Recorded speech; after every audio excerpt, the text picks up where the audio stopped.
Hello, my friends. Today, I want to tell you the incredible story of Cleopatra, the last queen of ancient Egypt. This is not just a history lesson. It's a journey back in time, filled with drama, power, love, and ambition. Cleopatra was one of the most famous women in history, and her life is like an exciting movie. So sit back, relax, and enjoy this amazing story. Perfect for your English practice, and I promise you will love every moment of it. Chapter 1. Cleopatra's Early Life. Over 2,000 years ago, in 69 BCE, a baby girl was born in Alexandria, Egypt. This baby's name was Cleopatra VII, and she would grow up to become a queen like no other. But before she ruled, she was just a little girl with big dreams. Cleopatra was born into a royal family called the Ptolemaic dynasty.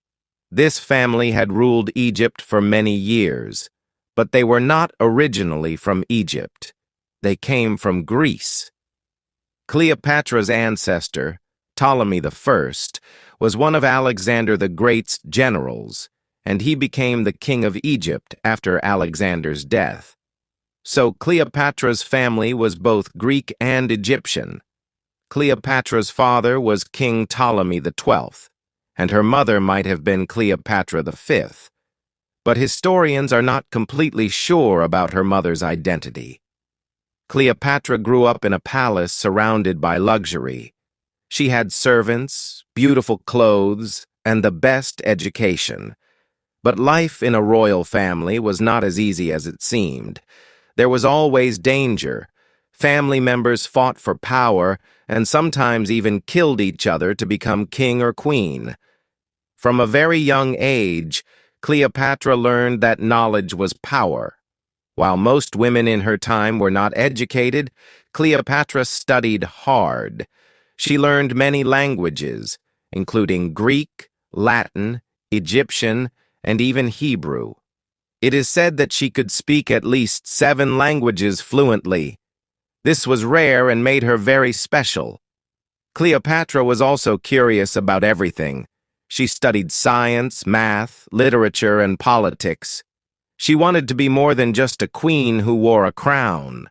She wanted to be a wise and powerful ruler. But she had another secret weapon: charm. Cleopatra was not only intelligent, she was also very confident. People said she had a beautiful voice that could capture anyone's heart. But her childhood was not all happy. Her father, King Ptolemy XII, was not a strong ruler. Many people in Egypt did not like him because they thought he was weak and spent too much money. Sometimes Cleopatra's family had to leave Egypt to stay safe. Cleopatra learned at a young age that being a ruler meant facing many enemies. When Cleopatra was around 14 years old, her life changed forever. Her mother disappeared. Some say she died, while others believe she was killed. Cleopatra's father became very sick, and soon Cleopatra would have to fight for the throne. She was still a teenager, but she was already preparing to become queen. What made Cleopatra different from other rulers was her deep love for Egypt. Even though she was part of a Greek family, she respected Egyptian traditions. She was the first Ptolemaic ruler to learn the Egyptian language, and she even presented herself as the goddess Isis, a powerful figure in Egyptian mythology. By the time Cleopatra was a young woman, she was ready to rule. But ruling Egypt would not be easy. She had enemies inside and outside her family. She knew she would have to be brave, clever, and strong. And so, the story of Cleopatra's rise to power begins. Chapter 2. Cleopatra becomes queen. Cleopatra was no ordinary young woman. From the moment she was born, her destiny was to rule, but becoming queen was not easy. It was a path full of danger, betrayal, and clever plans. Let me tell that how Cleopatra became the queen of Egypt. When Cleopatra was 18 years old, her father, King Ptolemy XII, passed away. In his will, he declared that Cleopatra would rule Egypt, but not alone. She had to share the throne with her younger brother, Ptolemy XIII, who was only 10 years old. Yes, in ancient Egypt it was common for siblings to rule together even if they were very young, but Cleopatra didn't want to share her power. She believed she was more capable and smarter than her brother. She had studied languages, history, and politics, while her brother was just a child with no experience. Cleopatra knew she had to take control if she wanted to protect Egypt and rule it the way it deserved. At first, Cleopatra tried to work with her brother, but soon their advisors started plotting against her. The advisors didn't like the idea of a strong and intelligent woman ruling Egypt. They wanted Ptolemy XIII to have all the power because he was easier to control. Cleopatra's life quickly became very dangerous. She was forced to leave the royal palace and flee to the desert. Imagine this: Cleopatra, the rightful queen, wandering in the hot, dry desert with only a few loyal followers. She had no home, no army, and no throne. But Cleopatra was not the kind of woman who gave up. While she was in exile, Cleopatra began to make a plan. She knew she couldn't take back her throne alone. She needed help, and she had to think fast.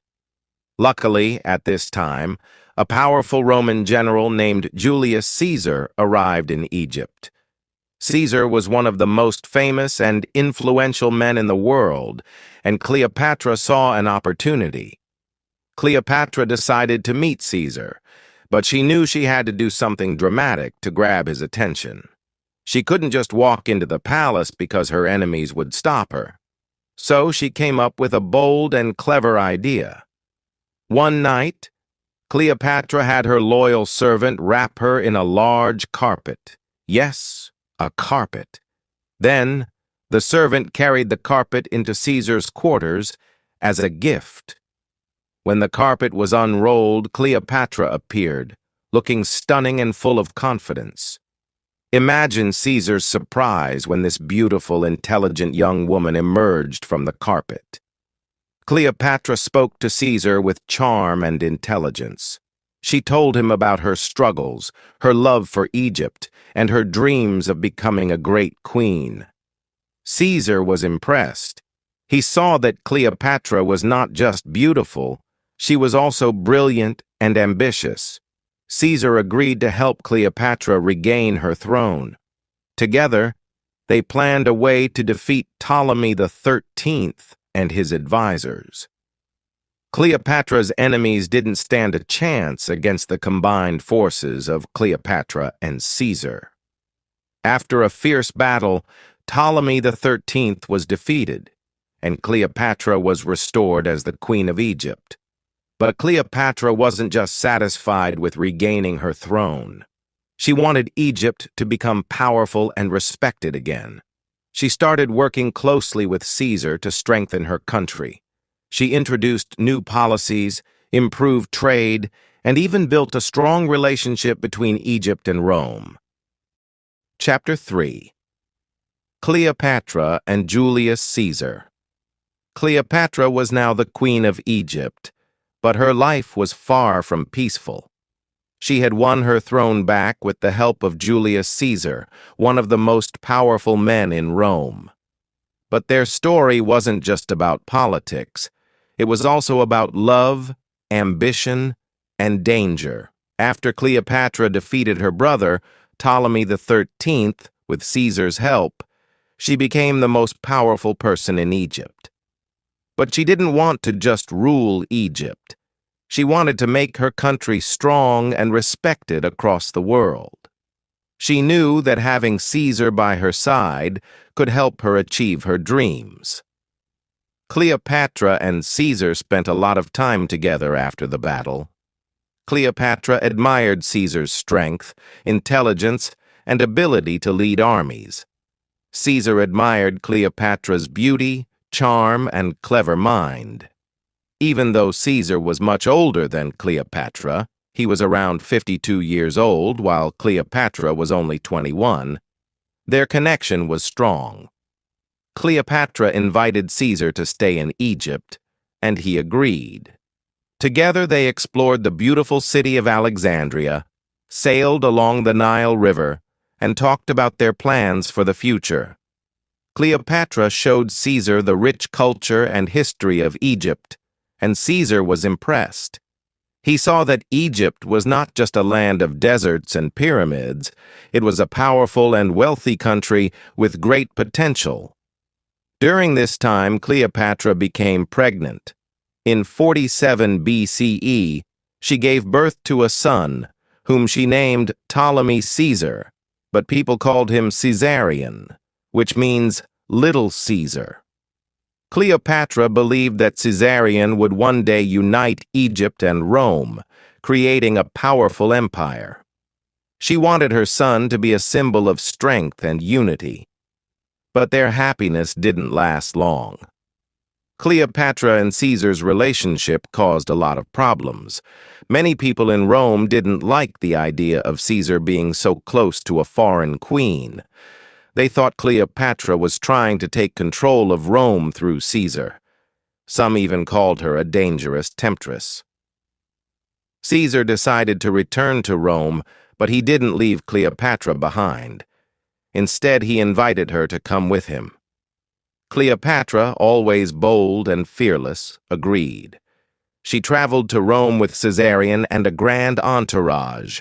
Imagine the scene.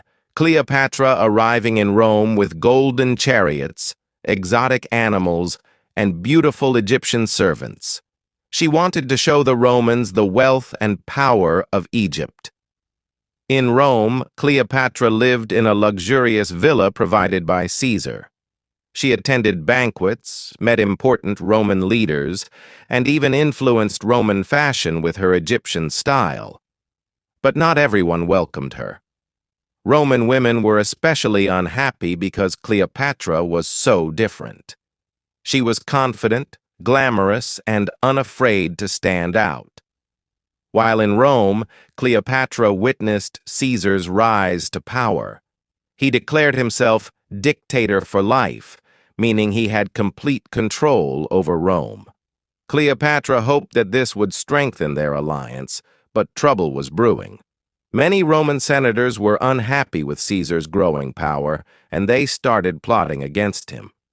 In 44 BCE, something terrible happened. Julius Caesar was assassinated by a group of senators who feared he was becoming too powerful. They stabbed him in the Roman Senate, and his death shocked the world. Cleopatra was devastated.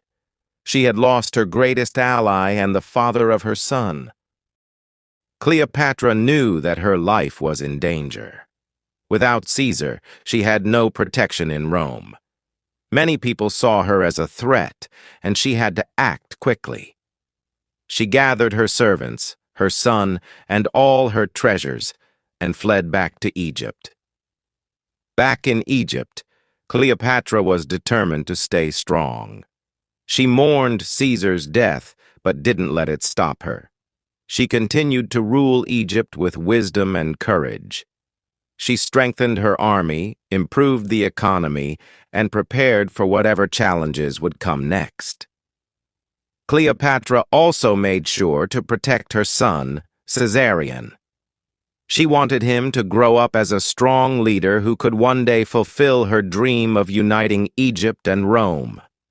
She taught him about politics, strategy, and the responsibilities of being a ruler. But Cleopatra knew that Egypt was still in a dangerous position. Rome was the most powerful empire in the world, and Egypt needed a strong ally. Cleopatra began to look for new ways to protect her country and her throne. This chapter of Cleopatra's life was filled with love, loss, and survival. She had faced one of the greatest tragedies of her life, but refused to give up. Chapter 4. Cleopatra and Mark Antony. Cleopatra's life took another exciting and dramatic turn after Julius Caesar's death.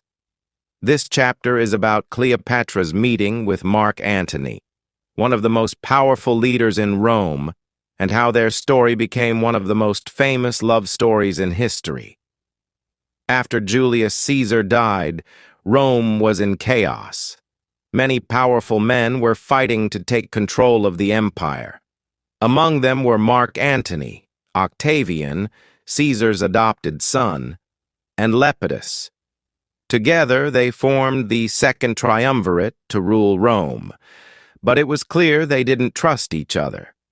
Mark Antony was a brave soldier and a skilled leader. He was strong, handsome, and very confident. He was also charming, and people admired him. Mark Antony had heard about Cleopatra, the beautiful and intelligent queen of Egypt, but they had never met. At this time, Mark Antony wanted Egypt's support because Egypt was a rich and powerful country. Cleopatra, on the other hand, wanted to protect Egypt from Rome's growing power. She knew that building a strong alliance with Mark Antony could help her achieve that. One day, Mark Antony sent a message to Cleopatra. He wanted her to meet him in Tarsus, a city in modern-day Turkey, to discuss their alliance. Cleopatra knew this was her chance to impress Antony, and she planned something unforgettable. When Cleopatra arrived in Tarsus, she didn't just come as an ordinary queen. She made a grand entrance that would leave everyone speechless. Cleopatra sailed to Tarsus on a golden ship with silver oars and purple sails. She dressed as the goddess Aphrodite, the goddess of love and beauty, and surrounded herself with beautiful servants dressed as gods and goddesses. The air was filled with the sweet smell of perfumes and flowers. When Antony saw Cleopatra, he was amazed. He had never seen anyone like her. She was confident, intelligent, and beautiful. Cleopatra spoke to Antony with charm and wit, and he couldn't take his eyes off her. That meeting was the beginning of their powerful and passionate relationship. Cleopatra invited Antony to come to Egypt, and he accepted. In Alexandria, they spent time together, enjoying lavish banquets, parties, and games. Cleopatra showed Antony the beauty of Egypt and its rich culture. They laughed, shared stories, and made plans for the future. Antony fell deeply in love with Cleopatra, and she fell in love with him too. Together, they dreamed of creating a great empire that would rule both Rome and Egypt. Cleopatra believed that with Antony by her side, she could protect Egypt and make it more powerful than ever. But their relationship wasn't just about love. It was also about politics. Antony needed Cleopatra's wealth and resources to support his military campaigns, and Cleopatra needed Antony's power to protect Egypt. They both knew that they were stronger together.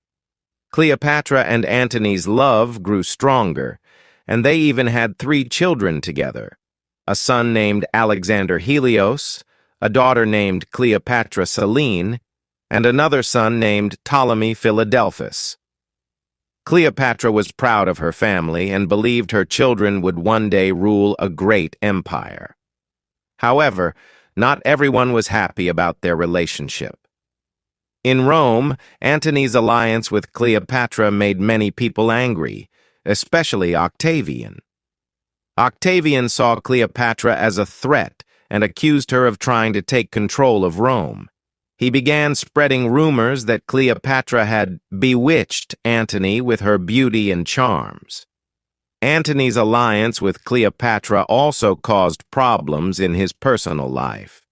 He was already married to Octavian's sister, Octavia, but he chose to stay with Cleopatra instead. This created tension between Antony and Octavian, and their rivalry grew stronger. The tension between Antony and Octavian eventually led to war. Octavian declared Cleopatra and Antony enemies of Rome and sent his army to fight them. Cleopatra and Antony prepared for battle, knowing that everything they had worked for was at stake. Chapter 5. The Fall of Cleopatra and Mark Antony. Cleopatra and Mark Antony were ready to fight for their love, their dreams, and their kingdoms. They stood together as a powerful couple, determined to protect everything they had built. But their final chapter was filled with betrayal, heartbreak, and courage that would inspire people for centuries. Octavian, their greatest enemy, was determined to destroy Cleopatra and Antony. He wanted to take control of Egypt and stop Antony from gaining more power. Octavian's army was strong, disciplined, and well prepared for war. Cleopatra and Antony, however, were not going to give up without a fight. They decided to face Octavian in a great naval battle. This battle, known as the Battle of Actium, took place in 31 BCE near the coast of Greece. Cleopatra brought her fleet of Egyptian ships, and Antony brought his Roman forces. Together, they believed they could win. The day of the battle arrived, and the sea was filled with ships, soldiers, and weapons. Cleopatra and Antony fought bravely, but Octavian's army was too strong. During the battle, something unexpected happened. Cleopatra's ship suddenly turned and sailed away. Many believe that Cleopatra retreated to protect her fleet and herself, but Antony misunderstood her actions. He thought Cleopatra had betrayed him. Feeling heartbroken and confused, Antony's forces began to fall apart. Octavian's army defeated them, and Antony was left devastated. He returned to Egypt to find Cleopatra, desperate for answers. When they met, Cleopatra explained her actions. She told Antony she had not betrayed him. She had only wanted to save their lives. Antony believed her, and their love remained strong. But they knew their enemies were closing in. Octavian's army followed them to Egypt. Cleopatra and Antony tried to defend Alexandria, but they were outnumbered. They realized they couldn't win this war, but they were determined to stay together until the end. Antony fought bravely in one last battle, but his army was defeated. Heartbroken and believing Cleopatra was dead, Antony fell on his sword. As he lay dying, news came that Cleopatra was still alive. His servants carried him to Cleopatra's hiding place, and the two lovers shared their final moments together. Antony died in Cleopatra's arms, leaving her alone to face her enemies. Cleopatra knew that Octavian would soon capture her. She refused to let him parade her through Rome as a prisoner, showing her as a defeated queen. Cleopatra was a woman of pride and dignity. She decided to take control of her fate. In her final moments, Cleopatra dressed in her royal robes and crown. She surrounded herself with treasures and symbols of her reign. According to legend, she arranged for a poisonous snake, called an asp, to be brought to her. She allowed the snake to bite her, ending her life on her own terms. When Octavian arrived, he found Cleopatra dead, lying peacefully in her royal chamber. He was shocked, but also impressed by her courage. Cleopatra's death marked the end of the Egyptian kingdom. Octavian took control of Egypt, and it became part of the Roman Empire. But Cleopatra's story didn't end there. Her life and her love with Antony became legendary. People admired her for her intelligence, bravery, and determination. She was not just a queen, she was a symbol of strength, resilience, and courage. Cleopatra's story teaches us that even in the face of great challenges, we can stand strong and fight for what we believe in. She never gave up on her dreams or her country. She showed the world that women can be powerful leaders, thinkers, and warriors. Her life may have ended in tragedy, but her legacy lives on. Cleopatra reminds us to never give up, to believe in ourselves, and to take control of our destiny. She proved that even in the darkest moments, we can face our challenges with courage and dignity. So, my friends, let Cleopatra's story inspire you to be strong, to dream big, and to never let fear stop you. Her life may have been filled with struggles, but it was also filled with love, hope, and greatness. Be like Cleopatra, bold, fearless, and unforgettable. What did you think of this incredible journey? Isn't Cleopatra's story one of the most inspiring stories in history? Let her life remind you that no matter how hard life gets, you have the power to rise above